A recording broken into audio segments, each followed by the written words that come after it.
Et nous bénissons Dieu pour nos frères et sœurs qui sont en train de suivre et être connectés en ligne.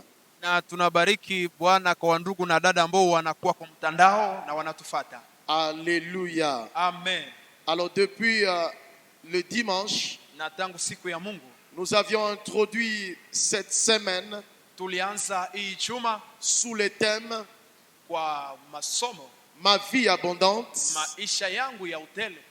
C'est possible Inawezekana pour toi kwako en Christ Jésus. ndani ya Yesu Kristo tu. Il faut que quelque chose commence dans le personnel pour que ça touche tout le peuple. Inabidi kitu kianze kwanza ndani ya upekee ili guse taifa nzima.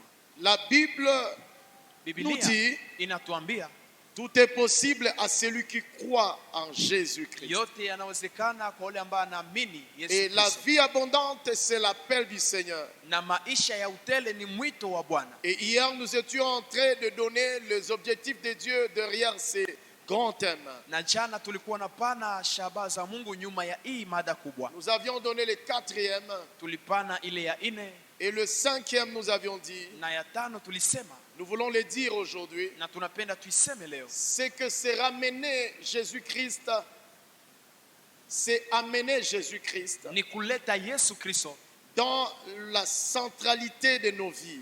ndani katikati ya maisha yetu. C'est permettre à ce que Jésus revienne au centre. Ni kuruhusu ya kwamba Yesu awe katikati ya maisha. Le but de Dieu derrière la vie abondante possible en Jésus-Christ, Lengo ya Mungu nyuma ya hii maisha ya utele c'est inawezekana ndani qu'à ya la Yesu. fin, Jésus veut nous voir, Ni kusema kwa mwisho Yesu anapenda tuone le ramener au centre de notre vie. tukimuleta katikati ya maisha yetu. Toutes les personnes qui ont trouvé la possibilité en Christ Jésus, Watu wote ambao walipata uhakika ndani ya Yesu Kristo sur tout le plan, dans tous les domaines, kwa kila kiwango na kwa kila ngambo, la seule chose que Jésus leur demande, kitu kimoja ambacho Yesu anawaomba c'est de le ramener au centre de leur vie. ya kwamba wamulete Yesu katikati ya maisha yao. La vie abondante, Maisha ya utele c'est le couloir par lequel Jésus m'appelle à me faire abonder dans le travail. ni njia ambayo kupitia Yesu ananita nijazwe na nikuwe na utele ndani Il ya veut kazi. me faire abonder dans la sainteté.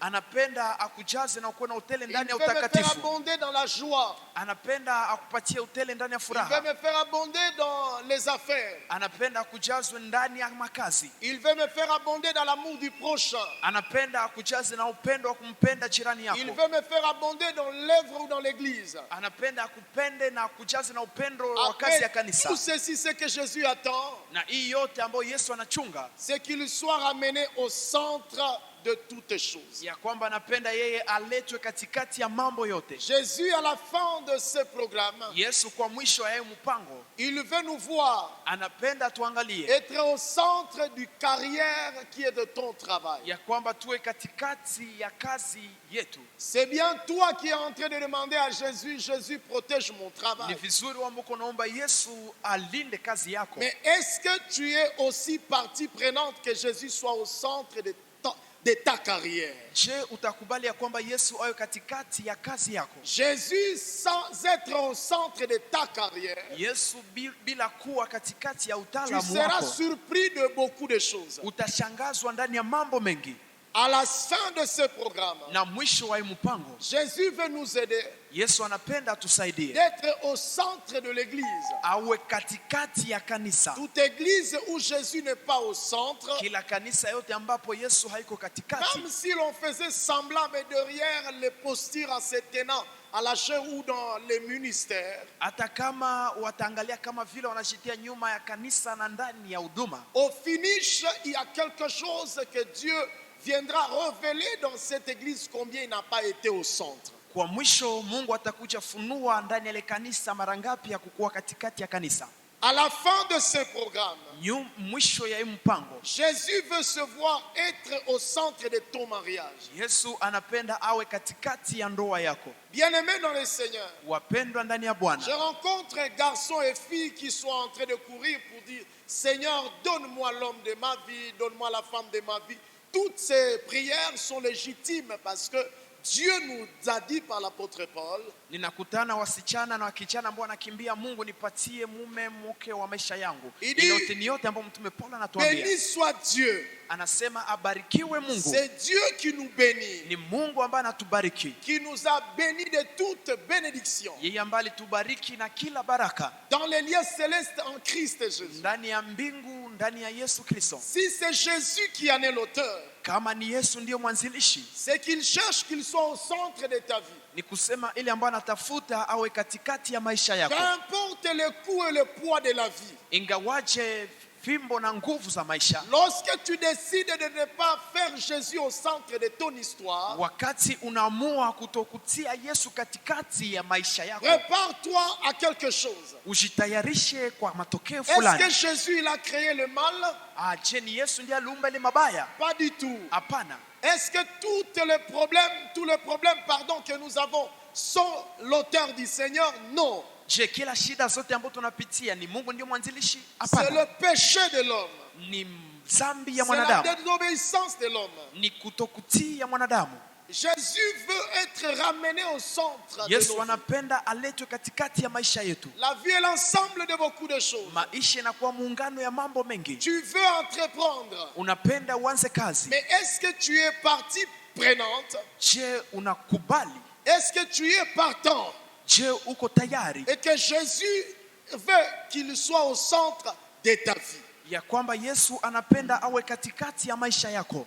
Jésus veut être au centre. Yesu anapenda awe katikati, Et en étant au centre, na akiwa katikati il laisse à chacun de nous de prendre la décision qui le conviendra. anaachia kila mmoja wetu achukue maamuzi ambayo itamstahili. À l'issue de ces programmes, Kwa kuangalia hii mpango, Jésus veut nous enseigner Yesu anapenda atufundishe quelles peuvent être les conséquences lorsqu'il n'a pas été au centre de l'histoire. ni nini basi inaweza kuwa matokeo wakati haiko katikati ya maisha yetu. Quelles peuvent être les conséquences Ni nini inaweza kuwa matokeo lorsqu'un homme, wakati mwanadamu, lorsqu'une femme, wakati mwanamke dans son carrière, ndani ya utaalamu wake, dans sa vie professionnelle, ndani ya maisha yake ya kazi, dans la volonté de bien servir Dieu, ndani ya kumtumikia Mungu vizuri, mais pourtant dans son cœur il sait ijapokuwa ndani ya moyo wake que anajua Jésus n'est pas partie prenante pour être le centre. ya kwamba Yesu haiko katikati ya maisha yake.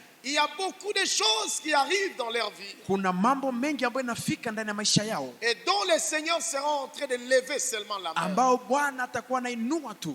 Et Église du Seigneur, Na kanisa ya Bwana nous sommes ici tuko mahali hapa pour écouter maintenant ili tusikilize sasa comment le Seigneur veut nous enseigner, namna gani Bwana anapenda tufundishe, pour que nous puissions avoir le cœur ouvert, ili tuwe na moyo ambao umefunguliwa, pour qu'à la fin maintenant, ili kwa mwisho qu'il puisse être content de ma vie et de ta vie. afurahie maisha yako na maisha yangu, Parce que Jésus nous dit, kwa sababu Yesu anatuambia ma vie abondante, maisha yangu ya c'est utele possible. inawezekana. Nous sommes dans un monde Tuko ndani ya dunia où nous sommes dans une partie du monde, de ama réalité, tuko ndani ya ngambo ya kweli, où il y a plusieurs larmes, mahali ambapo kuna machozi où mengi, il y a plusieurs personnes qui se résignent, ambapo kuna watu wengi ambao wanajishikilia, où il y a plusieurs personnes qui abandonnent plus vite que possible, ambapo kuna watu wengi ambao wanakwepa zaidi mbio mbio, où il y a la plupart des personnes qui veulent s'attacher aux choses passagères. ambapo kuna watu wengi ambao wanapenda waambatane na vitu vya kupita. Est-ce la volonté de Dieu?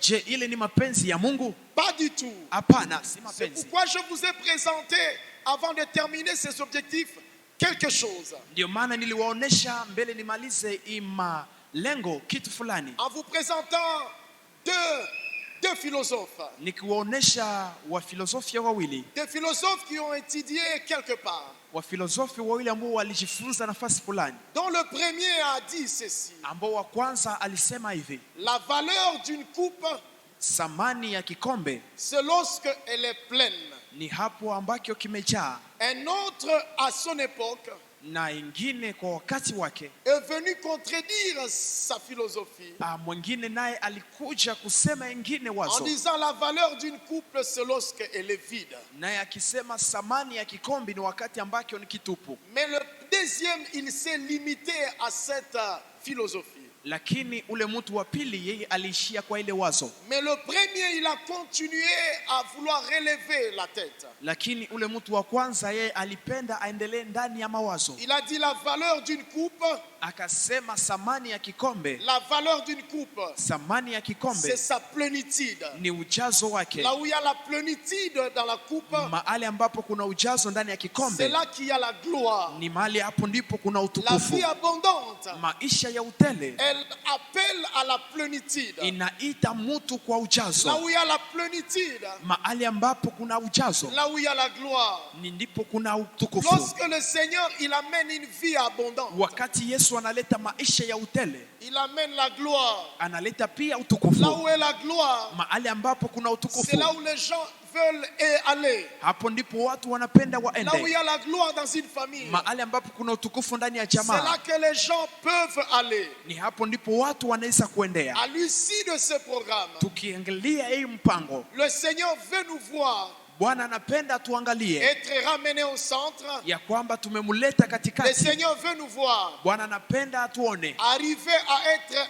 stable au milieu des instabilités. ya kwamba tumefika tuwe na uhuru katikati ya Le changamoto, Seigneur veut nous voir na Bwana anapenda tuangalie accéder à son appel divin, kufikia mwito wake wa pour que nous kimungu, puissions accéder à toutes les grâces. ya kwamba tufikie kila neema zote. Le Seigneur veut nous voir Bwana anapenda tuangalie par son enseignement, kupitia mafundisho nous yake, faire comprendre, atueleweshe et que si nous n'expérimentons pas cela, ya kwamba kama hatuishi ile la totalité de lui, ujazo yake, eh bien, il restera Dieu, na vizuri yeye atabaki Mungu, mais c'est nous qui serons en train de subir quelque chose. na ni sisi ambapo tutakuwa napitia ile magumo. Et par la grâce de Dieu, Na kwa neema ya Mungu, le Seigneur nous a mis à cœur cette parole. Bwana ameweka moyo wetu ndani mwake hii De neno. Matthieu 1er, le verset 19 à 20. Mathayo 1:19 mpaka 20. Nous avons vu un homme Tumeangalia qui s'appelait Joseph.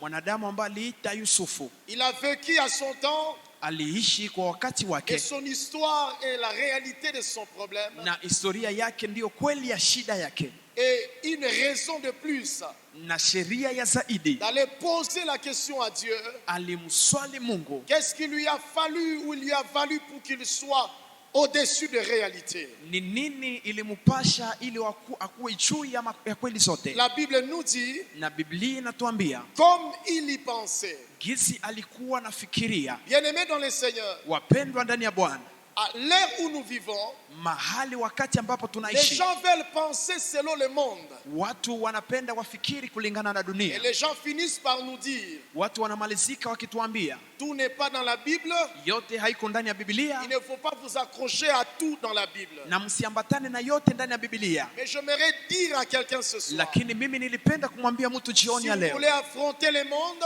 kama unapenda upigane na ne dunia, l'affrontez pas que par ce que vous voyez. usipigane nayo tu kupitia ile Mais unatizama, par contre, tout est dans la Bible. lakini zaidi ya ile yote iko ndani ya Biblia. Joseph était devant une question Yusufu alikuwa mbele ya swali gumu qui n'a jamais été avant lui ambao haijawahi kuwa mbele et yake qui n'a jamais été après lui. na ambao haijakuwa nyuma yake. Nulle part dans une génération, Hakuna nafasi kwa kizazi nous yoyote avions si écouté ambapo tumesikia et qu'il y a eu un homme ya kwamba kumekuwa mwanadamu, et que sa femme est venue lui dire, mwanaume ambaye mke wake alikuja alimwambia, un ange est venu me dire malaika amekuja na et ameniambia que c'est moi qui serai la mère de Jésus. ya kwamba ni mimi ndiye nitakuwa mama wa Toutes Yesu ces Kristo. personnes qui ont osé cette histoire, Wale watu wote ambao walipima ile historia, tous ceux qui se sont aventurés pour tromper les gens, wale ambao walipigana ili wadanganye watu, on les a vus mourir, na tuliwaona wakifariki, on les a vus mourir tuliwaona et wakifariki ils n'ont jamais ressuscité na hawajafufuka et ils sont restés pourriture. na wamebaki tupu. C'est une seule personne Ni mtu tu mmoja qui est né roi, ambaye alizaliwa et bien qui est mort et qui est ressuscité, na vizuri alifa na akifufuka, et qui est la raison d'un exaucement de plusieurs de milliers de na personnes. yeye ndiyo sheria ya majibu ya watu wengi Il zaidi. est la raison de l'exaucement de plusieurs requêtes. Yeye ndio sheria ya majibu ya maombi nyingi. Il est la raison de plusieurs exaucements de plusieurs demandes. Yeye ni sheria ya majibu ya kila Son swali. nom est Na Jésus-Christ. jina lake Yesu Kristo. Jésus-Christ Nazareth. Kristo Yesu wa C'est Nazareti. lui qui est Dieu. Yeye ambaye ni Mungu. Nous voyons Joseph Tunaangalia Yusufu face à cet appel. mbele ya imwito. La Bible déclare comme il y pensait. Biblia inasema na kizi alikuwa Pour anaifikiria trouver la solution, ili kupata suluhisho. Joseph a pensé la parole de Dieu. Yusufu alitafakari juu ya neno la Mungu. Joseph n'a pas pensé la mathématique. Yusufu hakutafakari juu ya hesabu. Joseph n'a pas pensé la philosophie. Yusufu hakutafakari juu ya Il filosofia. avait aussi le plein droit de le faire.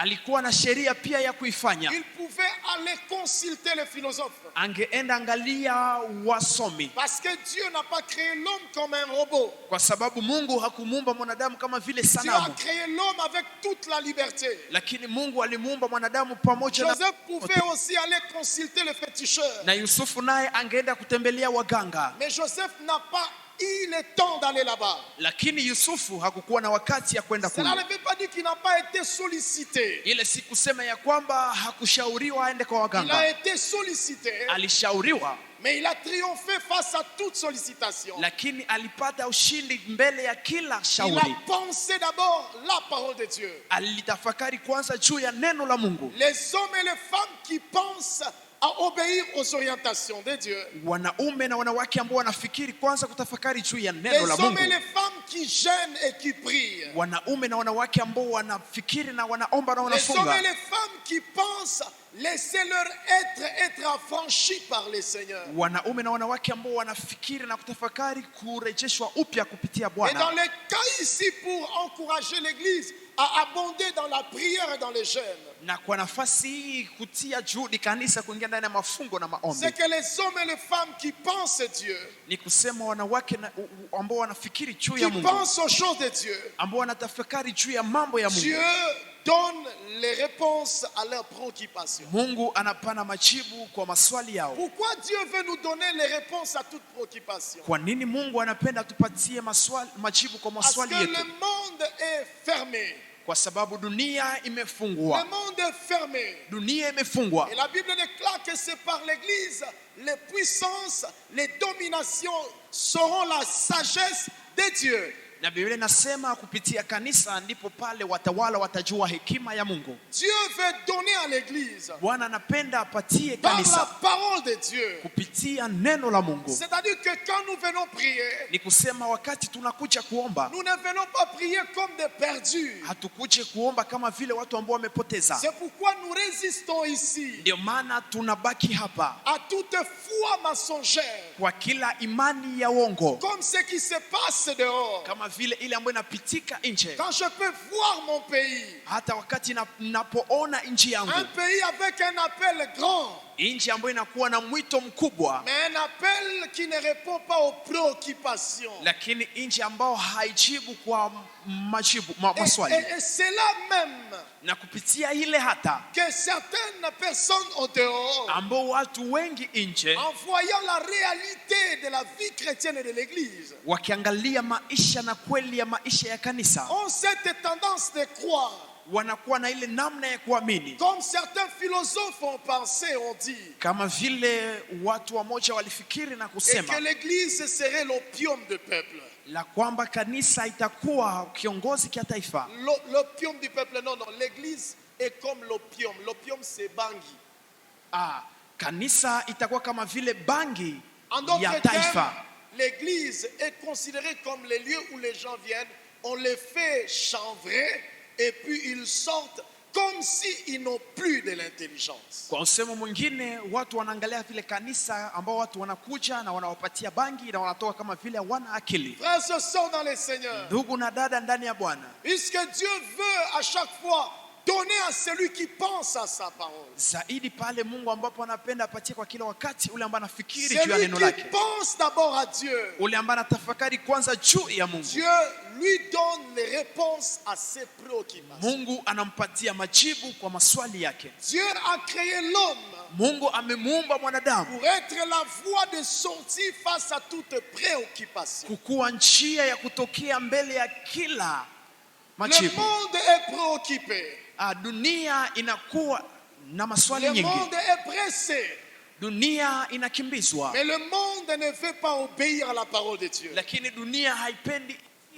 Les gens se vouent être pressés. Watu wanaangalia wakikimbia, Pressés dans les mariages, mais sans être préoccupés par ce que Dieu dit dans les mariages. wakikimbilia ndani ya ndoa, lakini bila kutambua nini Mungu anasema. Pressés à faire les entreprises, mais sans être préoccupés qu'est-ce que Dieu veut pour l'entreprise. Wanakimbia wafanye watumike, lakini bila kujua Mungu anasema nini juu ya kazi. Le monde est pressé, Dunia inakimbizwa, mais moins préoccupé par la parole de Dieu. lakini haihusiwe na neno la Mungu. Et c'est lorsqu'ils font face aux problèmes. Na wakati inakuwa mbele ya changamoto, Et c'est là que plusieurs personnes veulent encore revenir vers Dieu. na kupitia pale ndio watu wengi wanapenda warudilie tena Mungu. Et frères et sœurs, Na ndugu na dada, Joseph était devant un cas compliqué. Yusufu alikuwa mbele ya shida ambayo si ya kawaida. Même si nous les hommes nous sommes ici, Hata kama sisi wanadamu tuko mahali hapa dans le mariage avec M majuscule, ndani ya ndoa pamoja na M kubwa, et même ceux qui nous suivent en ligne, hata kwa wale ambao wanatufuata kwa mtandao, si ton épouse vient kama bibi yako angekuja et il te dit, na nakwambia je porte la grossesse de Jésus. ninabeba mimba ya Yesu, En tout cas, franchement, kwa kweli ce jour-là, les problèmes vont commencer dans votre couple. ile siku shida zingeanza ndani ya ndoa yenu. Ce jour-là, tout va arriver. Ile siku mambo yote itafika, Mais face à cela, lakini mbele ya ile Dieu est venu, Mungu amekuja il s'est servi na amejitumikisha d'un homme na ametumikisha qui est venu mwanadamu consulter Dieu dans sa parole. ambaye alikuja kutafuta Mungu ndani ya neno Est-ce que lake. dans la Bible, on peut avoir une voie de sortie pour un cas comme celle-ci? Na kusema je, ndani ya Biblia tunaweza kuwa na njia ya kutokea kupitia changamoto kama na hii? Deuxième vérité, Kweli ya pili c'est qu'à chaque fois qu'un homme pense Dieu, ni kusema kwa kila wakati ambapo mwanadamu anafikiri juu ya Mungu, il est en train de décider d'attendre Dieu, iko naamua kumsikiliza Mungu, d'attendre les choses qui viennent auprès de Dieu. kusikiliza vitu ambavyo vinatoka kwa Mungu. Frères et sœurs, Ndugu na dada, ce monde n'a pas été créé par ton papa. dunia hii haikuumbwa na baba yako. Ce monde n'a pas été créé par les chefs de l'État. Dunia hii haikuumbwa na arusi. C'est pourquoi au commencement, Ndio maana kwa mwanzo ce n'est pas le commencement de Dieu, mais c'est le commencement du monde. si mwanzo ya Mungu, lakini ni mwanzo ya dunia. La Bible nous dit au commencement, Dieu créa. Biblia inasema kwa mwanzo Mungu akaumba. Frères et sœurs dans le Seigneur, Ndugu na dada ndani ya Bwana, plusieurs personnes watu wengi veulent s'en sortir, wanapenda watoke, mais sans attendre Dieu. lakini bila kumsikiliza Mungu. Plusieurs personnes Na watu wengi veulent aller aux études, wanapenda waende kusoma, mais sans attendre Dieu. lakini kwa mwanzo bila Comment kumsikiliza Mungu. expliquer? Namna gani Tu nous as tutatafsiri? dit que tu veux faire la TDR. Ulisema utakuwa TD. C'est toi qui nous as dit. Ni wewe ndio En ulituambia. d'autres termes, tu sais ce que cela veut dire. Kwa msemo mwingine unajua ile inatafuta sema Mais nini. comment tu peux traîner avec un diplôme Lakini kwa nini unasichelewa pamoja na et cheti sans la faire valoir, peu importe l'instabilité?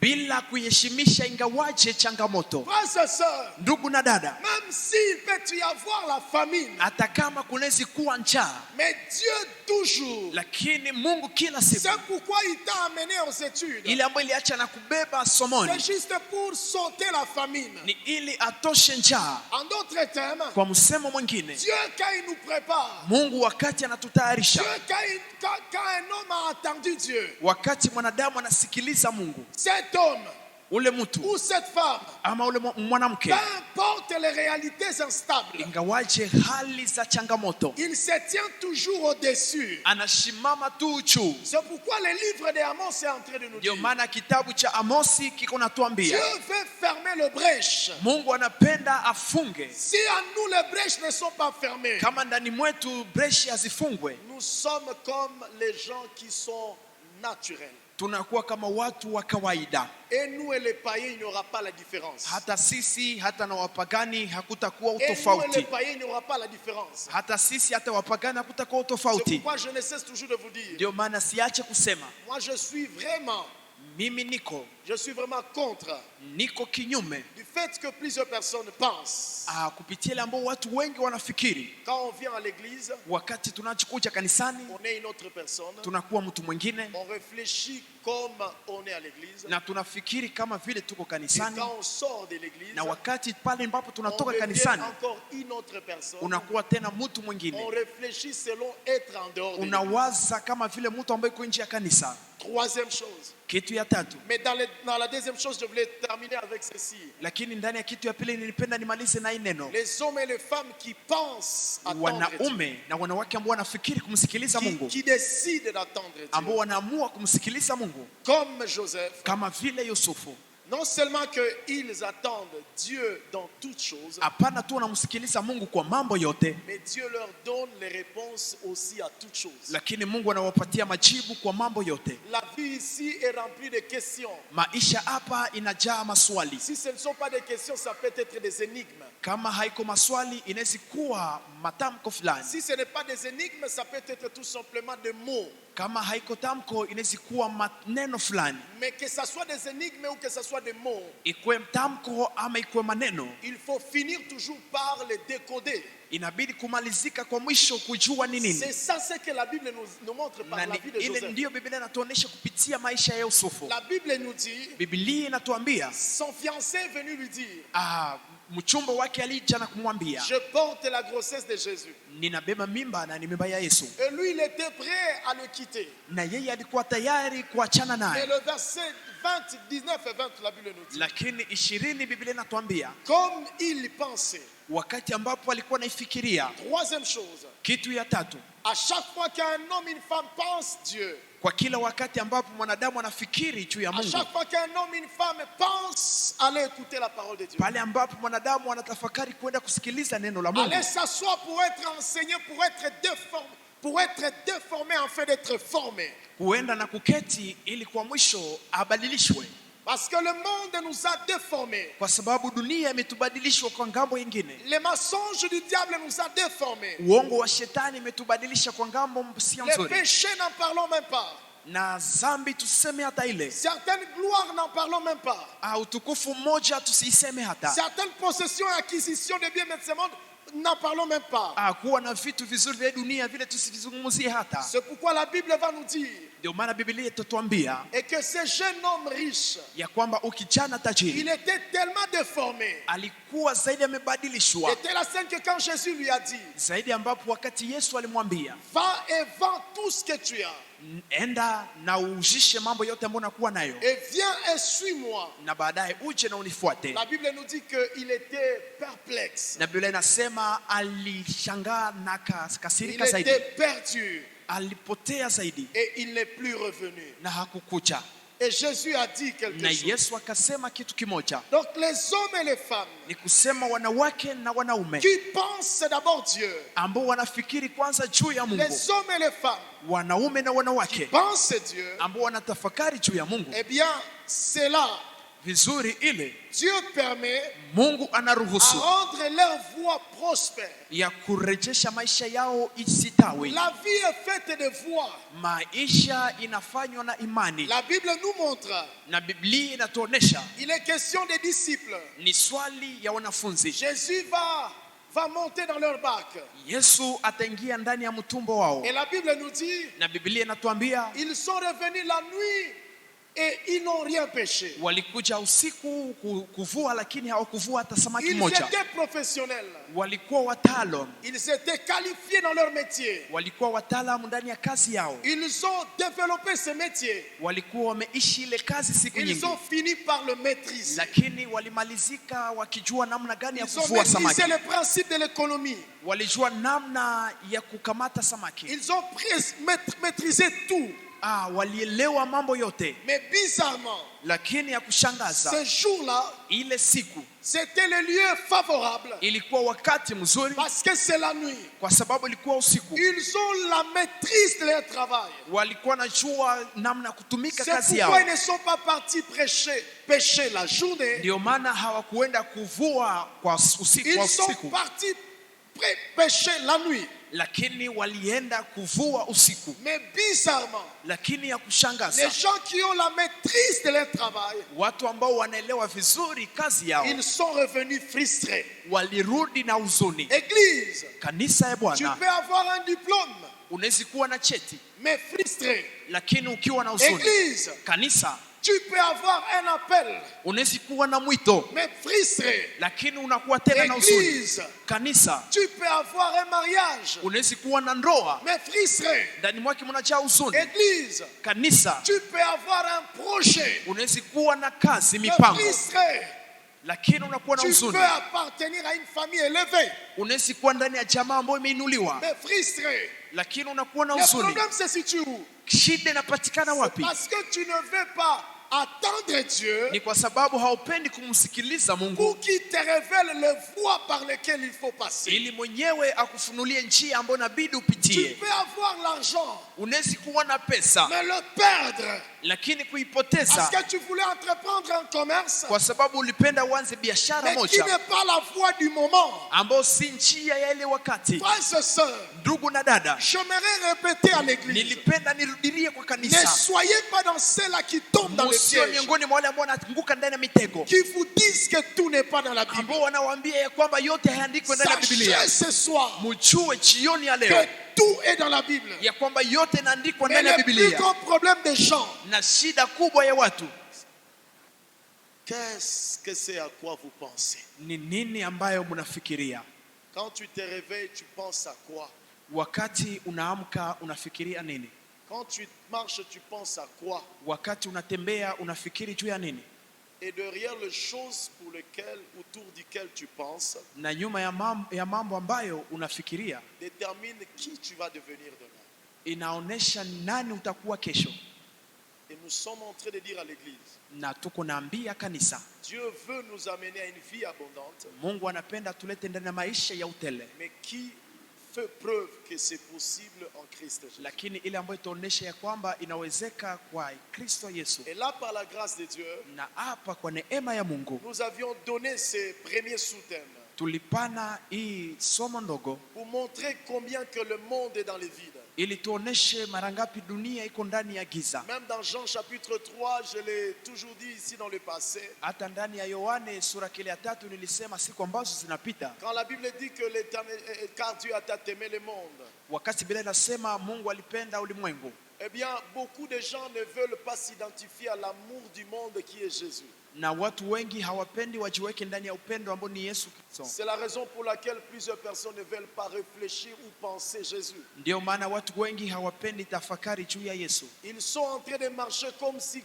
ils veulent habiter à un monde ou à une terre qui est en dehors de cette terre. Na wanapenda wafikiri na kuwa ndani ya dunia ambayo iko kinyume ya hii dunia. C'est posséder un diplôme mais être dans le vide. Ni kukuwa na cheti lakini unakuwa mtupu. C'est posséder quelque chose mais être dans le vide. Ni kukuwa na kitu fulani lakini tena unakuwa mtupu. Le vide, je l'appelle le fait d'être vulnérable. Utupu hapa ninaita namna ya kuwa maskini. C'est-à-dire que prête à subir toute situation à n'importe quel moment. Ni kusema wakati unakuwa tayari kupitia kila hali kwa wakati wowote. Cette attitude d'être vulnérable, Ile hali ya kuwa maskini, c'est le fait que le monde n'a pas compris que manquer Jésus-Christ, c'est être vulnérable à tout. ni namna ambayo dunia haijaelewa ya kwamba kukosa Yesu ni kuwa maskini kwa yote. être dans les vides veut dire, Kukuwa ndani ya utupu inatafuta c'est le sema fait de manquer la présence de Dieu. ni kiwango ya kukosa uwepo wa Mungu. Le fait que Joseph Kiwango ya Yosefu a pensé Dieu, kutafakari juu ya Mungu c'est une dimension d'accéder à la présence de Dieu par les Écritures. ni kiwango ya kufikia uwepo wa Mungu kupitia maandiko, Parce que toutes les personnes au travers lesquelles Dieu a manifesté sa gloire, kwa sababu watu wote ambao kupitia wao Mungu alionyesha utukufu wake, ils ont été entourés par la présence de Dieu.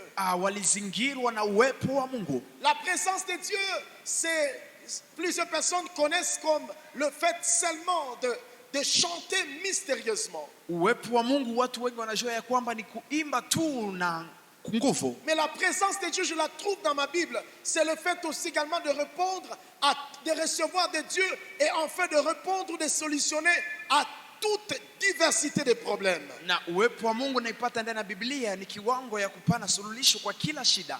Et toutes les personnes qui sont vides Na watu wote ambao wanakuwa watupu sont vides de la présence de Dieu. wanakuwa na utupu kwa uwepo wa Que Mungu. tu sois femme, que tu sois homme, Ukuwe mwanamke, ukuwe que mwanaume, tu sois président, que tu ne le sois pas, ukuwe raisi, usiwe raisi, que tu sois député ou que tu ne le sois pas. ukuwe waziri, usikuwe waziri. C'est pourquoi, bien-aimés dans le Seigneur, Ndio maana wapendwa ndani ya Bwana, il faut faire attention. inabidi kufanya angalisho. Qui vous voulez envier Ni nani mnatamania et pour quelle raison vous voulez l'envier? na kwa nini mnamtamania? Or, beaucoup de personnes Ijapokuwa watu wengi célèbrent les choses qu'il ne faut pas.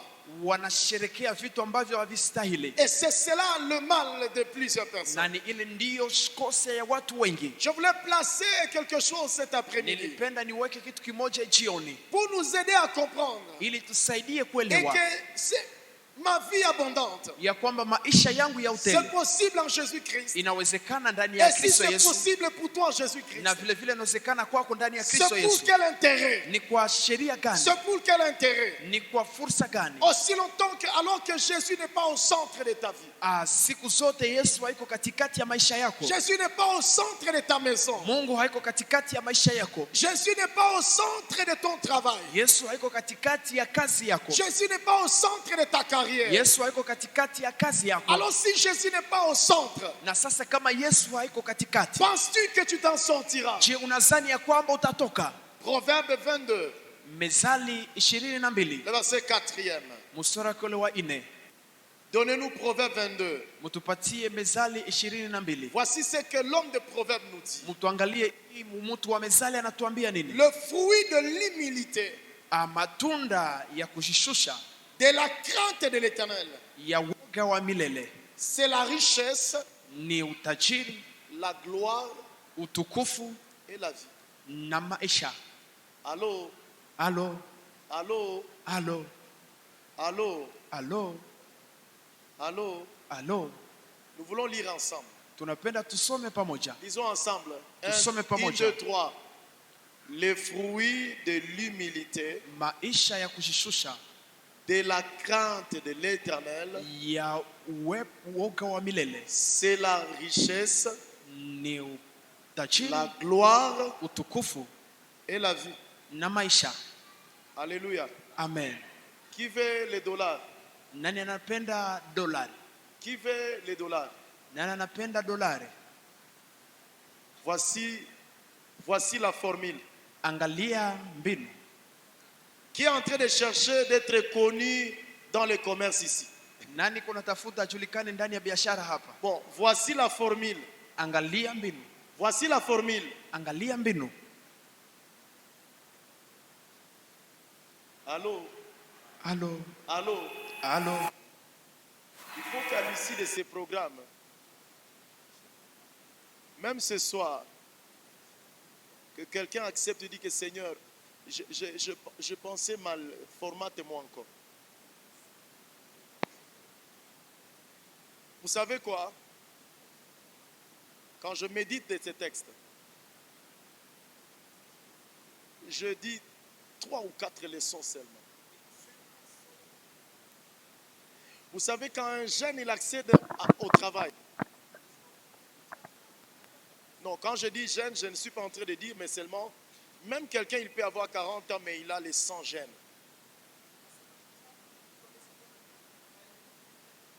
Alléluia. Vous allez commencer à suivre le petite fillette. Na Et puis, utaanza kufuata il commence à suivre des fillettes et tout et qu'on sort. Et puis, celui-là, il n'a pas honte. Mais finalement, c'est quoi? Vous voyez un peu ça? na anaanza kufuata tuchichana kidogo, na anasema kwa nini anakuwa vile. Chaque jeune Kila kijana ou chaque personne, quand il commence la vie, wakati anaanza maisha il cherche ces trois choses. anatafuta haya mambo tatu. C'est pourquoi tu ne peux pas nous mentir ici. Nous allons te dire la vérité. Hawezi tudanganya, tutakwambia kweli. Qu'à chaque fois que tu nous dis que non, si vous ne me voyez pas, c'est parce que je suis en train d'aller à Bunagana. Tu es en train de chercher ces trois choses. Kwa kila wakati ambapo unasema kama unione niko naenda Bunagana, uko unatafuta Tu es haya en train mambo de matatu. chercher la richesse. Uko unatafuta utajiri. Allô? Halo, Allô? halo. On est ensemble, non? On est ensemble, non? C'est pourquoi même quand on t'appelle, on te dit, mais on ne te voit pas à l'église. Ile ambayo inaacha hata wakati tunakuita tunakwambia tukone Tu dis kanisani. que non, c'est de n'état vraiment, ni les amis à Boudaf. Na unasema kwa hiyo wakati vraiment udafaa kuko kazi. C'est parce que tu es en train de chercher quoi? Ni kwa sababu kunatafuta utajiri. Oh non frère, mais pourquoi tu ne viens pas servir Dieu? Non, c'est de n'état, mon patron m'a bloqué. Et je suis en train de travailler même les dimanches. Tu es en train de chercher quoi là? Ndugu, kwa nini akuje kutumikia Mungu kwa wakati huyu bosi yangu ananikataa nitoke? Uko natafuta utajiri. Allô? Halo. On te dit dimanche est sacré pour le Seigneur. Wanakuambia siku ya Mungu ni siku ya Mungu, hakuna kuiacha. Dis, laissez-moi chercher là. Na unasema mniache mimi nitafute utajiri. Toute personne, Kila mtu qu'à chaque fois que la vie il la commence, ambao kila wakati anaanza maisha il cherche ces trois choses. anatafuta haya mambo matatu. Mais je voulais dire, Lakini nilipenda niseme pourquoi il veut accéder à la richesse? kwa nini anapenda aifikie utajiri. Premièrement, Kitu ya kwanza vous allez constater mtatambua, qu'il soit homme, qu'il soit femme. akuwe mwanaume akuwe mwanamke. Voici ce qu'il va commencer à montrer Na angalia ile ambayo ataanza onesha auprès de ses amis. mbele ya marafiki wake. Non, misi na samwe, Moi je ne suis pas comme vous. misi na tena samwe. Moi je ne suis pas comme vous. Mwe muko na wakati yenu, mimi niko na lamukia kila niku narudia. Vous avez votre état, moi je suis en train de me réveiller très tôt pour aller travailler. On est ensemble. Tuko pamoja. On est ensemble. Tuko pamoja. La richesse, Utajiri elle te fait présage vis-à-vis de tes amis, inakulinda mbele ya marafiki zako, mais aussi elle te fait monter vis-à-vis même de tes collègues. na vile vile inakupandisha hata mbele ya watu ambao unasoma nao. Quand tu accèdes à la richesse Wakati ambapo unafikia utajiri et à la gloire na utukufu dans laquelle il y a la vie, ambao ndani mwake mna maisha, en d'autres termes, kwa msemo tu mwingine vas dire à tes collègues, utaambia watu ambao unatumika nao. tout ceci c'est dans la Bible. Hii yote iko ndani ya Biblia. Quand Naaman a été élevé, Wakati Naamani aliinuliwa, voici quand il rentre, angalia wakati ambapo anarudi, il dit aujourd'hui le roi m'a invité anasema leo mfalme alinialika et j'ai mangé avec le roi et Esther. na nilikula pamoja na mfalme na Bikira Esther. Il dit aux amis et il dit à son épouse. Anaambia marafiki na anaambia mke En wake. d'autres termes, il est en train de dire, Kwa msemo mwingine iko nasema, si côté na Samuel, mimi si kama nyinyi, vous n'êtes pas les gens de, hamuko watu wa kiwango vous yangu, n'êtes pas les gens de mon. hamuko watu wa kiwango yangu. Tu vois, quand tu as trouvé ces 10 dollars là, comment est-ce que tu nous as même traité, dit pasteur, au côté Unaangalia na wakati unapata tu ile $10, unasema pastor, tu n'es pas de mon niveau. Alléluia. Amen. Et nous aussi, on n'a pas si comment faire, mais nous continuons à prier pour toi. Na sisi hatujui namna gani tutafanya, lakini tunaendelea tu kukuombea. Alléluia. Amen. Deuxième chose, Kitu ya pili c'est que ni ce kusema texte veut nous enseigner. ishairi inatufundisha Quand on accède à la vie, wakati unafikia maisha, parce que la richesse, kwa sababu utajiri, la gloire, utukufu la vie, na maisha. la vie ici, ce n'est pas la vie éternelle. Maisha hapa si maisha ya milele. En d'autres termes, c'est Kwa la bonne msemo santé. mwingine C'est la ni santé. aja nzuri ama aja nzuri, Un peu comme tu peux dire aux gens, kama vile unasiambia watu, non, moi, je ne suis soigner pour l'hôpital à Cosma. Mais nous, on va. vous vous soignez chez Cosma, mais nous allons de l'autre côté. Alléluia. Amen. La vie ici, c'est la dimension de la santé. Maisha hapa ni kiwango ya afya nzuri, C'est le bonheur. ni furaha.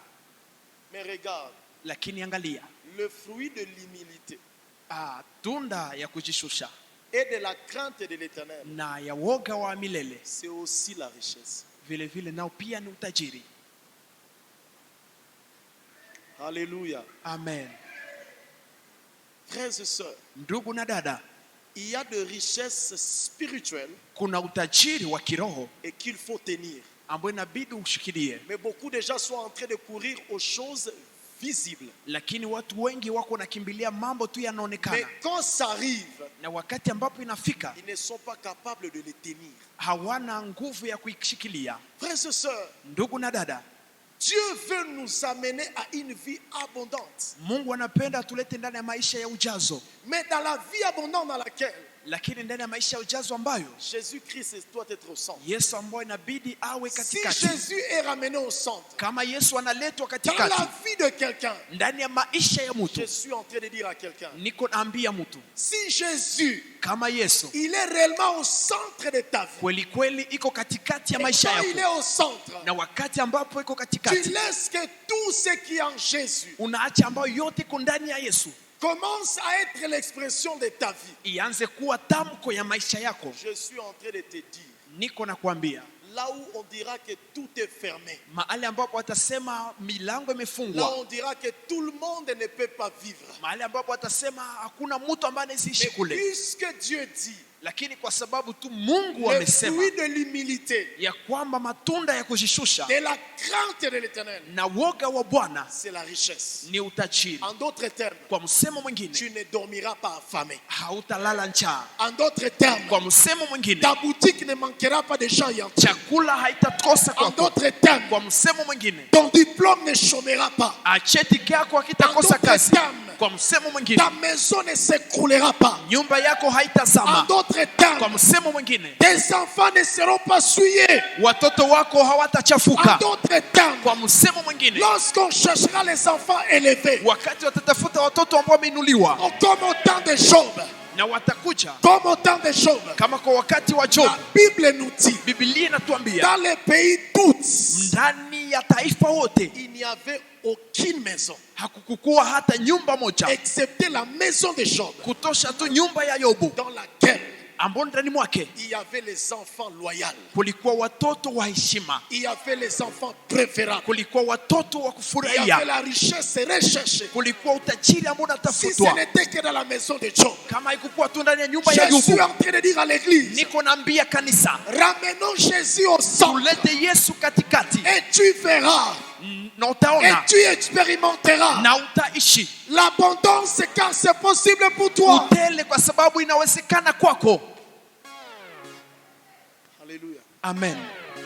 Tout ce pourquoi les gens s'entretuent, Ile yote ambayo inaacha watu wanauawa, tout ce pourquoi les gens veulent éjecter les autres sur les chaises, ile ambayo inaacha watu wanapigana na kutosha wengine kwa viti, c'est parce qu'ils pensent que c'est éjecter l'autre qui ont accès dans la richesse. ni kwa sababu wanazania ni kutobola mwingine ndio wanafikia utajiri. Tu peux injecter quelqu'un sur la chaise, Unaweza tobola mtu na kumtosha kwa kiti, mais si tu ne connais pas le Dieu qui est le créateur de cette chaise-là, lakini kama haujue Mungu ambaye ni muumbaji wa ile kiti, tu vas être élevé, utainuliwa, mais tu verras que tu seras comme un ridicule.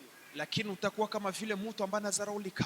Frères et sœurs dans le Seigneur, Ndugu na dada ndani ya Bwana, à cause de ceci, kwa sababu ya hii les gens ne vivent pas la vie abondante watu hawaishi maisha ya utele, parce qu'ils pensent que Jésus est très loin. kwa sababu wanazani ya kwamba Yesu iko mbali. Frères et sœurs, Jésus n'est plus loin. Ndugu na dada, Yesu haiko mbali. La Bible nous dit, Biblia inatuambia car Dieu a tant aimé le monde. kwa sababu Mungu alipenda ulimwengu. Je suis en train de vouloir dire à quelqu'un, Niko napenda kumwambia mtu, toutes les personnes et les familles qui ont ramené Jésus au centre, watu wote na jamaa ambao zilileta Yesu c'est katikati, parce qu'ils ont compris cette vérité. ni kwa sababu walielewa hii kweli. Jésus Yesu ne vient pas dans la vie de quelqu'un. hakuji ndani ya maisha ya mtu. Jésus ne vient pas dans nos vies Yesu hakuji ndani ya maisha pour yetu nous appauvrir, ili tu hatufanye maskini, mais plutôt lakini il zaidi vient dans nos vies anakuja ndani ya maisha pour yetu nous enrichir. ili atutajirishe. C'est-à-dire quoi nous Ni enrichir? kusema nini Il kututajirisha? vient ouvrir les yeux des aveugles. Anakuja fungua macho ya vipofu, Parce que quand Jésus dit, kwa sababu wakati Yesu je anasema t'amène la vie abondante, ninakuletea maisha ya et utele, cette vie abondante, na ile maisha ya elle utele est possible à moi. inawezekana ndani C'est mwangu. pourquoi Jésus dit, Ndio maana Yesu je anasema suis celui qui vient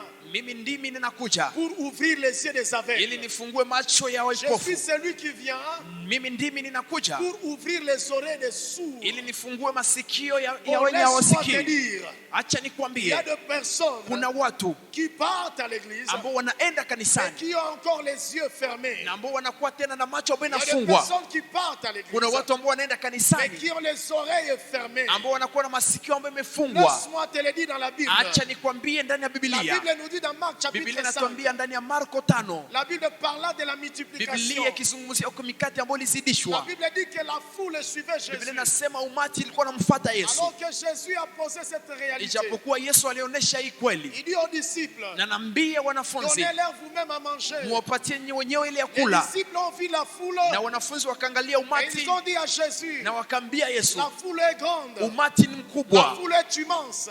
Ni mkubwa On zaidi, ne peut pas la nourrir. hatuwezi kuipatia On ne chakula, peut pas la nourrir. hatuna uwezo wa Et il kuipatia reste, on est chakula, dans le désert. na wanawezi, On est dans le désert. na tuko ndani ya jangwa. Le désert veut dire, Jangwa natafuta sema, je ne veux pas expérimenter l'amour de donner. sipendi kuishi upendo wa kupana. Le désert veut dire ici, Jangwa natafuta sema je hapa, veux m'approprier moi et ma famille. nitakuwa tu na vyangu mimi na jamaa Je ne yangu. veux pas développer l'amour du prochain. Sipendi niishi upendo ya jirani, Quand le prochain a les besoins, kwa sababu wakati jirani anakuwa na je dis, haja, je ne vois pas l'état dans lequel nous sommes. ninamwambia haoni hali ambayo tuko ndani. Les disciples étaient ainsi. Na wanafunzi nao walikuwa na ile Ils hali, ont dit à Jésus, wakamwambia Yesu, en tout cas, nous sommes au désert. kwa kweli tuko ndani ya C'est jangwa, impossible de nourrir. haiwezekani, hatuna gizi ya Et la Bible kuwakulisha. nous dit ceci. Na Biblia inatuambia Au hivi, milieu, il y avait un petit jeune. katikati kulikuwa Il y kijana avait un mmoja, jeune petit garçon. kulikuwa kijana mtoto Dont la mmoja. Bible même déclare, Biblia yangu inasema il ne portait que 5 pains. alikuwa tuna mikate Et il mitano ne portait que 2 poissons. na samaki wili, À lieu et place, les disciples ne voyaient rien.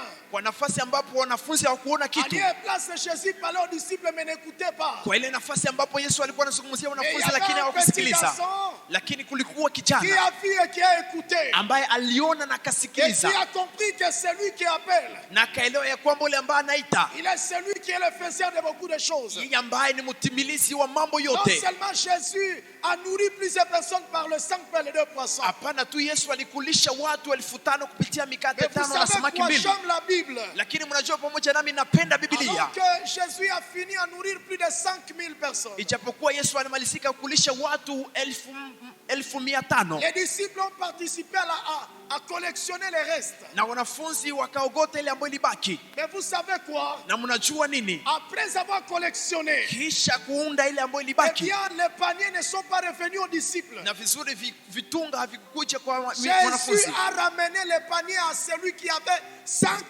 pains et 2 poissons. Yesu alileta ile mikati ya ule ambaye alikuwa na ile mikati 5 na C'est samaki ça 2. ce que la Bible dans la langue Na originale ni ça parle. ile ambayo Biblia inasema ndani ya kweli ya À Biblia, celui qu'on a donné la multiplication et les résultats. kwa ule ambao alimpatia uzidishi na matokeo. Le résultat est revenu à ce jeune homme. Matokeo ama ilirudia kwa ule kijana. C'est à ce jeune homme qu'on a remis le panier qui était resté. Ni ule kijana ambao alimpatia ile mabaki ambayo ilibaki. Je voulais répéter à l'église. Nilipenda nirudilie Quand kanisa. Jésus est venu et ramené au centre. Wakati Yesu aliletwa katikati, Quand tu ramènes Jésus au centre wakati unaleta Yesu de katikati ta vie, ya maisha de yako, ta carrière, ya ujuzi de wako, l'église. ya kanisa, Quand église, on commence à prêcher Jésus être au centre. tunaanza kuhubiri Yesu iko katikati. En d'autres termes, on suit le protocole. Kwa msemo mwingine tunafuata sheria. Les hommes et les femmes Wanaume na qui wanawake sortent dans ce ministère, ambao wanatoka ndani ya ile ils huduma sont envoyés pour la na mission. wanatumwa kwa ajili ya kazi Ce fulani, sont des personnes qui accomplissent où le Seigneur accomplisse avec eux de grandes choses. Ni watu ambao Mungu anatimiza nao vitu vikubwa. Jésus ne vient pas dans nos vies pour nous appauvrir. Yesu haje ndani ya maisha yetu ili atupatie na kuwa Quand maskini. Jésus est en train de dire tout est possible en lui, Wakati kuna sema yote inawezekana ndani ne mwake, pensez pas qu'il vient dans ta vie pour t'appauvrir. msizani ya kwamba anakuja maishani mwako ili akufanye Mais il vient maskini, dans ta vie pour t'enrichir. na vizuri ndani ya maisha yako ili Et akutajirishe. que tu dois savoir le troisième des choses que je tire de ceci. Na inabidi uelewe kitu ya tatu ambayo ninasema hivi: Jésus étant le don de Dieu. Yesu ndio kiti kia enzi kia Mungu. Le don de Dieu. Kiti kia enzi kia Mungu. Un don de Dieu. Zawadi ya Mungu. Un don de Dieu. Zawadi ya Mungu Pour quiconque qui l'accepte. kwa kila mtu ambaye anamkubali Et qui nous fait montrer combien na anamtuonesha mara ngapi le Seigneur ne nous a pas oubliés. Bwana hajatusahau kamwe. Alors que nous vivons un temps où Ijapokuwa tunaishi wakati ambapo plusieurs personnes pensent que le Seigneur nous a oubliés. watu wengi wanadhani ya kwamba Yesu ametusahau, Et à ce temps où alors Na plusieurs kwa personnes wakati pensent que le Seigneur les a oubliés, ambao watu wanadhani ya kwamba Yesu amewasahau, c'est que plusieurs personnes décident, ni kusema watu wengi wanaamua c'est de ne pas penser Dieu. ni kutokuamini Mungu. Mais les gens qui Lakini watu ambao réalisent que le Seigneur ne nous a pas oubliés, wanatambua ya kwamba Bwana hakutusahau, Dieu le fait découvrir Mungu anawatambulisha les côtés du don de Dieu. ngambo ya zawadi ya Mungu. Alors que les disciples étaient là, ils pensaient que Dieu les a oubliés. Ijapokuwa wanafunzi walikuwa pale na kuzani ya C'est kwamba pourquoi Mungu les amewasahau, disciples ont dit ceci. ndio maana wanafunzi walisema hivi: Si tu pouvais nous poser cette question alors que nous étions encore en ville. kama ungetuswali swali wakati tulikuwa tena mjini. C'est pourquoi plusieurs personnes pensent que Dieu a oublié un endroit. La bonne manière, c'est d'écrire même à une tante. Il dit, tante, forcez aux tantes de te recevoir. Tante, tu vois, tu expliques. Mais c'est pourquoi même plusieurs personnes qui partent en Europe, ils font mourir leurs parents. Ils disent que non, ici, mon papa est déjà mort. Ma maman, elle est déjà morte. D'ailleurs, je suis seule. Et c'est pourquoi ils partent. Mais ils ne sont pas les dons de Dieu pour leur famille. Na watu wengi wanafanya mambo ambayo haiwezekani ili tuwapate kitu kia samani, ijapokuwa hawajui ile ambayo ni zawadi ya Mungu. Frères et sœurs, Ndugu na dada, si ta motivation de partir en Europe kama juhudi yako ya kwenda Europa a comme soubassement tous les mensonges de la vie, inakuwa na mwanzo yake kama vile uongo wote wa maisha, tu ne vivras pas Jésus comme, tu ne l'expérimenteras pas comme les dons de Dieu. hautaishi Yesu kama vile zawadi ya Mungu. C'est pourquoi nous sommes en train de dire à l'église, Ndio maana tuko naambia kanisa, le monde est dans le vide. dunia iko ndani ya utupu, Et le vide veut dire vulnérable. na utupu natafuta sema La umaskini, plupart des personnes vivent des réalités vulnérables. na watu wengi wanaishi kweli za umaskini. Et pourtant Jésus-Christ, Ijapokuwa Yesu venant dans notre vie, anafunuliwa ndani ya maisha il yetu, vient nous aider anakuja au kutusaidia milieu des choses qui veulent nous ramener à la vulnérabilité. katikati ya vitu ambavyo natafuta tuleta ndani ya maisha ya umaskini, Il nous permet d'être invulnérables. na anatusaidia ndani ya maisha.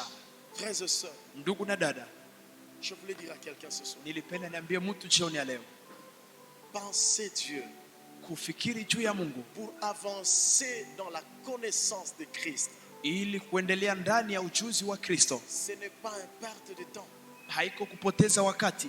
Pensez Dieu dans sa parole. Kutafakari Mungu ndani ya neno lake. Pensez Dieu pour ramener Christ au centre de tout. Kutafakari Mungu ili kuleta Yesu katikati ya mambo yote. Je suis en train de comprendre. Niko na elewa Plusieurs richesses mais qui ne sont pas connues à leur génération. utajiri wengi ambao haujulikane kwa kizazi hiki. Je suis en train de penser. Niko na tafakari Plusieurs personnes qui ont accédé à un peu d'argent, watu wengi ambao wamefikia tu utajiri kidogo, mais qui n'ont pas été dites par celui qui dit l'or et l'argent m'appartiennent. lakini hawakuwa na uhakika kwa wale ambao wanasema pesa na dhahabu ni zangu. De même que le livre de Proverbes nous dit, Vile vile gizi kitabu cha Mezali natuambia celui qui accède à l'humilité, ule ambaye anafikia kujishusha, le fruit de l'humilité. matunda ya kujishusha. Nous vivons dans ce monde pressé. Tunaishi ndani ya dunia ambayo wanakimbizwa. Mais la Bible nous dit Lakini Biblia inatuambia les fruits de l'humilité matunda ya kujishusha et de la crainte de l'Éternel. na woga ya Bwana. Aujourd'hui, quand tu es dans notre société, Leo wakati unakuwa ndani ya jamii, trouver une fille vierge ou un garçon puissant, c'est tout un problème. kupata kijana ama msichana ambaye anakuwa mbikira ni vingumu. Aujourd'hui, même les parents poussent leurs enfants à aller coucher avec les hommes, mais pourvu de gagner leur cœur. Na leo wazazi wanatuma hata wabinti waende kuzini na wababa fulani ili tu awe na Pourquoi moyo toi, tu wake. ne veux pas être comme d'autres femmes? Kwa nini wewe upendi kuwa kama vile Tu wanawake penses wengine? que tu resteras ici à la maison? Unazani tu utazekia hapa nyumbani? Pourquoi toi aussi tu ne veux pas faire comme d'autres? Kwa nini na wewe upendi utende kama vile wengine wasichana? Parce que plusieurs personnes, Kwa sababu watu wengi ils sont entrés dans les mariages, wameingia ndani ya ndoa, ils sont entrés dans les carrières, wameingia ndani ya uchuzi ils ont wao obtenu les diplômes. na wamepata cheti, Mais Jésus n'est pas au centre. lakini Yesu haiko katikati yake. Jésus n'est pas au centre. Yesu haiko katikati. Combien de médecins Wangapi na waganga qui mangent l'argent des avortements volontaires? ambao wanakula pesa ili tu watoshe mimba? Et combien? Wangapi? Eh bien, Jésus n'est pas au centre. Kwa kweli Yesu haiko katikati yao, Et ils disent, na wanasema comment je vais vivre? namna gani nitaishi? Mais la Bible nous dit, Lakini Biblia le inatuambia fruit de l'humilité matunda ya kujishusha et de la crainte de l'Éternel, na woga wa milele c'est de la richesse. ni utajiri. Frères et sœurs, Ndugu na dada, tout ce pourquoi le monde monte matin, midi et soir, ile ambayo inaacha dunia inapanda asubuhi, midi, c'est magharibi, autour de ces trois verbes. ni katikati ya hizi La richesse, tendo tatu: la richesse et l'argent. Les utajiri, gens courent derrière la richesse. nyuma ya utajiri. Je n'ai pas encore construit. Watu wanakimbia nyuma ya utajiri. Sijawahi jenga, Qu'est-ce que je vais laisser à ma famille? ni nini nitaachia jamaa langu? Tu peux laisser aux enfants une maison, Unaweza achia watoto nyumba, mais du fait que sa richesse n'a pas été pure. lakini kwa sababu utajiri wake haukuwa na takasika. Je ne dis pas de ta maison, mais un jour je suis allé prier dans une très bonne maison. Siseme nyumba yako, lakini siku moja nilienda kuombea ndani ya nyumba nzuri, Une très belle maison, nyumba nzuri, mais dans laquelle les gens ne dormaient pas. Dans laquelle les gens ne dormaient pas la nuit. ambao ndani mwake watu hawakuwa wanapata usingizi usiku, Mais ils ont appelé et sollicité Dieu na waliita na kumsihi Mungu afin qu'il commence à bien dormir. ili waanze kulala vizuri. Et à un moment donné, Dieu nous a parlé Kwa wakati mmoja Mungu ameongea de nasi réalité de ce qui a bâti cette maison. na kutuonesha kweli ambayo imejenga ile nyumba. Leur papa, à un moment donné, il vivait comme Zachée. Baba yao kwa wakati mmoja aliishi kama vile Zakayo, Eh bien, Zachée, lui, il a eu la grâce. na vizuri Zakayo na alikuwa na neema. Et Zachée, à un moment donné, il a rencontré le Seigneur. Zakayo kwa wakati mmoja alikutana na Bwana Et il a dit, Seigneur, na akamwambia Bwana, je redonnerai à tout celui que je volais. nitarudishia kila mtu ambaye nilimuiba. Est-ce que nous sommes conscients Je, tuko na dhamiri que le fait de refuser de ramener Jésus au centre, ya kwamba kiwango ya kukatala kuleta Yesu katikati? est-ce que nous sommes conscients que cela paiera demain? Je, tuko na dhamiri ya kwamba ile Coûtera demain. itatugharimu kesho, Coûtera demain. itatugharimu kesho?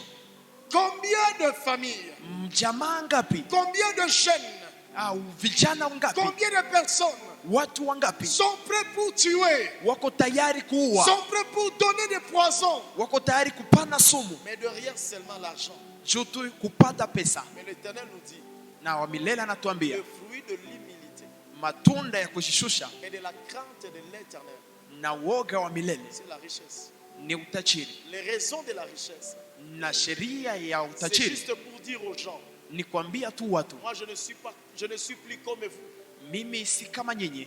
Les raisons de la richesse, Sheria ya c'est utajiri pour montrer aux gens ni kuonesha watu et que ya kwamba vous ne me cherchez plus. hamunitafute Moi je ne suis plus à votre niveau. mimi, si tena wa kiwango yenu. Mon niveau ce n'est plus d'aller à l'église. Kiwango yangu haiko tena ya kwenda Mon kanisani. niveau c'est de rester sous un petit arbre en train de boire. Kiwango yangu ni kubaki chini ya mti mzuri nikikunywa. Vivez, il n'y a pas de problème. Kunywa hakuna shida, Mais le fait que Jésus n'est pas au centre, lakini kiwango tu kwa sababu Yesu haiko katikati la yako. Bible déclare que tu es en train de marcher comme un aveugle. Biblia inasema unatembea kama kipofu. Tu as le deux yeux mais tu es comme un aveugle. Una macho mawili lakini unakuwa kama Tu as les kipofu. oreilles mais tu es comme un sourd. una masikio lakini masikio ambayo yamezibwa. Peuple de Dieu, Ndugu taifa la Bwana, cette saison, hii siku le Seigneur est en train de nous appeler Bwana iko natuita à nous dire que la vie abondante, na kutuambia kwamba maisha ya utele c'est possible en Jésus-Christ. yanawezekana ndani ya Mais Kristo la Yesu, possibilité, elle est possible lakini urahisi inawezekana lorsque nous acceptons de fermer le brèche. hapo ambapo tunaitika kufunga mabreshi, Accepter de fermer le brèche. kuitika kufunga breshi, Accepter de fermer le brèche. kuitika kufunga milango, C'est de ôter les mensonges du diable ni kutosha uongo wa et shetani de les remplacer par la vérité du Seigneur. na kuibadilisha pamoja na kweli ya Et de Bwana, commencer maintenant à décoller au travers elle. na kuanza sasa kuishi ndani ya ile kweli, Et tu commences à dire, na unaanza kusema même si le monde se moquera de moi, hata kama dunia itanichekelea, même si les gens de mon quartier diront, toi tu préserves ta virginité pour qui? hata kama watu wa karta watasema unalinda ubikira yako kwa nani, Même si mes amis se moqueront de moi, hata kama marafiki watanichekelea, mais je dirai, lakini nitasema j'ai accédé à une richesse nimefikia utajiri qui est invisible, ambao hauonekani mais qui ne sera jamais visible à ceux-là qui ne connaissent pas la valeur d'une richesse. na hautaonekana kwame kwa wale ambao hawajue thamani ya Parce ile que utajiri, chaque jour, kwa sababu kila celui siku qui connaît la valeur de la chose, ule ambaye anajua thamani ya kitu il la découvre. anaipata, Et quand il la découvre, na wakati pale ambapo anaipata il y entre. anaingia ndani. De même, Zaidi ile, comme les gens dehors kama vile watu nje peuvent dire, wanaweza sema cette église-là, ile kanisa c'est l'église des patrons. ni kanisa ya mabosi. Comment tu as découvert que c'est l'église des patrons? Namna gani ulijua ya kwamba ni kanisa ya wabosi, Mais toi aussi, tu ne veux pas devenir patron. lakini wewe pia upendi kuwe bosi? À moins que tu sois aveugle, Pengine ukuwe kipofu à tu, moins que tu sois sourd. kwa pengine ukuwe pasipo kusema, Parce kwa que sababu si on vous disait ici, kama wangesema hapa le fils de Funabandi, mwana wa Funabangi il va faire le mariage. atafanya ndoa, Et puis on dit, na kisha wanasema la porte est ouverte à tout le monde. mlango umefunguliwa kwa kila mtu, Même moi aussi, je vais aller. hata na mimi nitaenda, Parce qu'on a dit la porte est ouverte à tout le monde. kwa sababu wamesema mlango umefunguka kwa kila Et vous mtu. savez pourquoi nous tous nous allons partir? Unajua kwa nini sote tutaenda? Parce que nous savons que Funabandi a l'argent. Kwa sababu tunajua kwamba Funabangi ana pesa. Parce que nous savons que là-bas, Tunajua kwa sababu kule on ne va pas manger la nourriture à laquelle je suis habitué. hatutakula chakula ile ambayo tunakula ya kawaida, Et même si je trouvais la nourriture à laquelle je suis habitué, na hata kama nitapata ile chakula ambayo nakuwa nayo ya kawaida, je vais chercher la nourriture à laquelle je suis habitué. nitatafuta ile ambayo chakula ambayo sikule kila siku. Alléluia. Amen. Comment expliquer Namna gani que tutatafsiri tu sais que cette église-là, c'est l'église des patrons? ya kwamba unajua ya kwamba ile kanisa ni kanisa ya wabosi, Les gens se lèvent le matin, ils rentrent trop tard dans leur journée. na watu wanainuka hapa asubuhi na wanarudi usiku ndani ya siku yao, Ils disent que non, je suis allé chercher l'argent. na wanasema hapana, nilienda kutafuta pesa. Plusieurs personnes sont aveugles Watu wengi ni wapofu et plusieurs personnes sont dans les vides. na watu wengi wako ndani ya utupu. Je voulais supplier à quelqu'un, Nilipenda nisii mtu ne rate pas usikose cette saison. hii muda, Ne rate pas usikose de ramener, kuleta, ne manque pas usikose de ramener Jésus kuleta Yesu au centre de ta vie. katikati ya maisha yako. Et demain, par la grâce de Dieu, Vile vile kesho kwa neema ya Mungu, comme ça sera le vendredi et le samedi avant de clôturer l'apothéose le dimanche, kizi itakuwa siku ya 5 na siku ya 6 na siku ya Mungu tunamaliza, quelque chose nous allons commencer kitu kimoja tutakianza pour la gloire de notre Dieu. kwa utukufu wa Mungu. Mettons-nous debout et nous allons prier. Tushimame na tutaomba.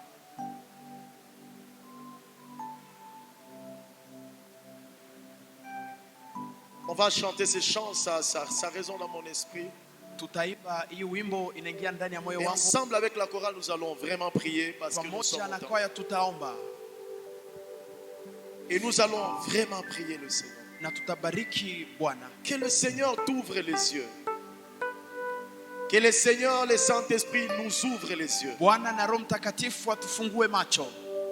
Lorsque Jésus sera au centre de nos carrières, Wakati Yesu atakuwa katikati ya maisha yetu, tu verras, les choses vont concourir à ta faveur. utaangalia vitu vitakuwa kwa upande wako. Plus Jésus continuera à être au centre de cette église, Zaidi Yesu atakuwa katikati ya hii kanisa, l'échec n'est pas notre partage. hatutashindwa kamwe, L'échec n'est pas notre partage. hatutashindwa. Frères et sœurs, Ndugu na dada, Jésus étant au centre de cette église, Yesu akibaki katikati ya kanisa, la pauvreté n'est pas votre partage. utajiri hautakupata. Vous n'êtes pas un peuple qui mendiera, Hamuko taifa ambayo mais itaombaomba, vous êtes un peuple qui prêtera aux plusieurs. lakini muko taifa ambayo itakopesha wengine.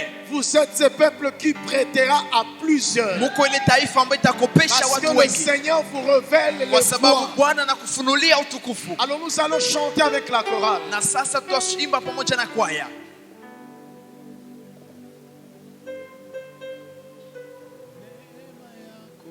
Jésus. Alléluia. Jésus. Funua neema yako, mataifa yote ikujue. Funua neema yako, familia yangu ikujue. Funua neema yako, familia yangu, twende funua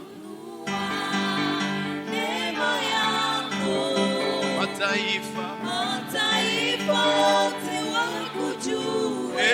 funua Funua neema neema yako, familia yangu ikujue. funua Funua neema neema yako, Yesu, marafiki wangu wakujue. funua Funua neema neema yako, Yahweh. taifa yangu ikujue. Baba, funua Funua neema yako, familia yangu ikujue. sema funua Funua neema yako, neema yako, marafiki wangu, marafiki wangu wakujue. imba funua Funua neema neema yako, yako, mataifa, mataifa yote wakujue. Baba funua, funua Neema yako, neema yako, marafiki, wakujue. funua neema yako, mataifa, funua neema yako, mataifa yote, Baba funua neema yako, marafiki wangu,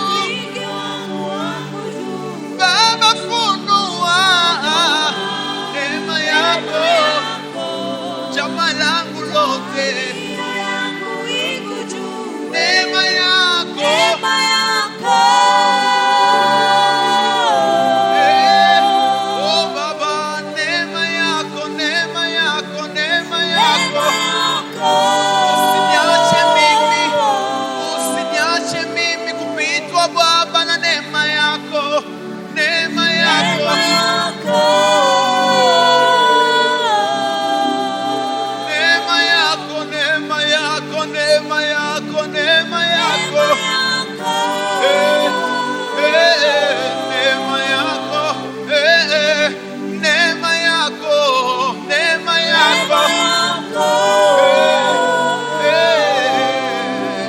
neema yako, neema yako, neema yako.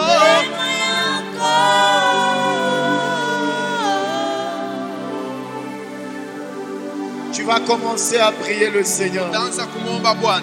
Prie Jésus. Omba Yesu, Prie le Seigneur. omba Bwana. Que Jésus soit ramené au centre. Yesu awe katikati. Que Jésus soit ramené au centre. Yesu aletwe katikati. Que Jésus soit ramené au centre. Yesu aletwe katikati. Au centre. katikati, Quand il est au centre, wakati iko katikati, la crainte de l'éternel est mon partage. woga wa milele ni yangu. Quand il est au centre, Wakati iko katikati, l'humilité est mon partage. kujishusha inakuwa La yangu. Bible déclare, Biblia inasema humiliez-vous sous la main puissante de l'éternel. mushuke mbele ya mkono wenye nguvu wa Pour Bwana, qu'au temps convenable, ili kwa wakati qu'il mwafaka puisse t'élever. akuinue. Ton élévation a traîné. Uinuliwa wako iko ndani Ton yake, élévation a traîné. kuinuliwa kwako iko ndani À mwake, cause de toi-même. kwa ajili yako À mwenyewe, cause de toi-même. kwa ajili yako À mwenyewe, cause de toi-même. kwa ajili yako mwenyewe. Ta stabilité financière a traîné. Hali yako À ya cause pesa de iko ndani toi-même. mwake, kwa ajili yako mwenyewe, À cause de toi-même. kwa ajili yako mwenyewe. Mais ce soir, Lakini jioni ya nous leo prions le Seigneur. tunamuomba Bwana Qu'il ouvre nos yeux. atufungue macho, Qu'il ouvre nos yeux. atufungue macho, Qu'il ouvre nos oreilles. atufungue masikio. Car notre avenir Ndani ya ujio wetu est plus important. ya maana zaidi, Notre avenir ndani ya ujio est wetu si important. ni ya maana Et zaidi important na maana. lorsque Jésus est au centre. Wakati Yesu iko Quand katikati, Jésus n'est pas au centre, wakati Yesu iko il n'y katikati, a rien qui sera important. kama Yesu iko katikati, hakuna Ton kitu kitakuwa na diplôme ne maana. sera pas important. Cheti chako hakitakuwa na maana. Ton couple ne sera pas important. Ndoa yako itakuwa na maana. Ah, tu seras un scandale pour rien. Utakuwa mtego kwa bure. Mais quand Jésus est au centre, Lakini wakati Yesu anakuwa il katikati, renvoie quelqu'un à être important. anakubeba ndani yake, Il renvoie une femme à être important. anabeba mwanamke akuwe wa Je thamani. prie ce soir. Ninaomba jioni ya leo, Je prie ce soir. ninaomba jioni ya leo, Je prie ce soir. ninaomba jioni ya leo Que ta perception, ya kwamba mwonekano que ta wako, perception mwonekano wako des choses de ce monde ya vitu vya hii dunia change. ibadilike, Change. ibadilike, Change. ibadilike. Il y a un Dieu. Hakuna Mungu, Il y a un Dieu kuna Mungu qui veut te sauver. ambaye anapenda Qui kuokoa, veut nous sauver. ambaye anapenda Qui tuokoe, veut nous sauver. ambaye anapenda tuokoe, Qui veut sauver ta ambaye famille. anapenda apokee Qui jamaa veut yako, sauver cette ambaye vie. anapenda aokoe hii Qui mji, veut sauver ambaye notre église. anapenda aokoe kanisa, Qui veut sauver les ambaye anapenda ministères. aokoe huduma yetu. Ah, Jésus. Yesu, Yesu, Prie. omba, Prie. omba Que ce soir, jioni ya leo, que ta perception mwonekano wako soit changée. ibadilike, Que la perception de la richesse mwonekano wako ya utajiri change. ibadilike, Que tu ne cours pas dans les vides. usikimbie ndani ya utupu, Que tu ne vis pas vulnérable. usiishi umaskini, Que tu ne vis pas vulnérable. usiishi kama maskini. Prie Jésus. Omba Yesu, Prie Jésus. omba Yesu, Prie Jésus. omba Yesu. La bacabro santa la bouche. Prie, prie. Omba, Prie pour ta vie. ombea maisha yako, Prie pour toi-même. ombea maisha yako, Prie pour tes enfants. ombea watoto wako. Que le diable ne les séduise pas. Shetani Que les asiwashawishi, mensonges ne les séduisent uongo pas. asiwashawishi, Qu'ils soient fermés. washinde, Qu'ils soient fermés. wasishindwe. na neema yako hapo ikiwa ipo ahadi ya kuingia ndani mwako isije kukosa Jésus, délie les langues. Jésus, libère les yeux des aveugles. Jésus, libère les oreilles des sourds. Jésus, Jésus, Jésus, Jésus. Nous voulons courir vers toi. Nous voulons courir vers toi.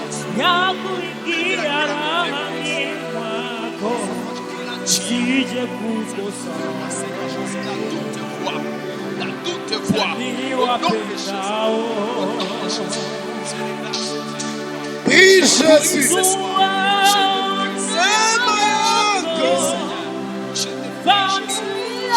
Oui, nous devons arriver à cette plénitude de choses.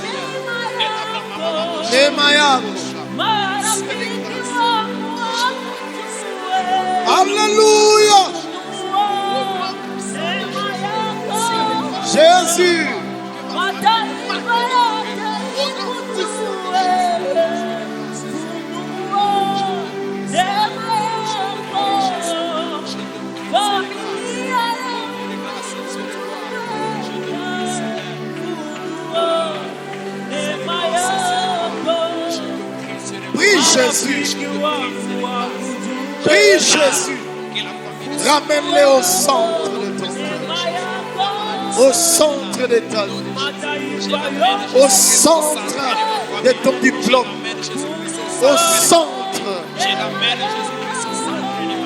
de mon ministère, de mon service, de mes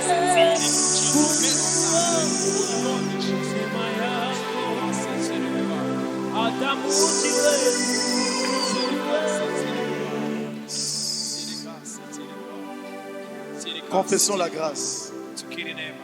Oui, le bonheur et la grâce m'accompagneront tous les jours de ma vie et j'habiterai dans la maison de l'Éternel jusqu'à la fin de mes jours avec ma vie abondante.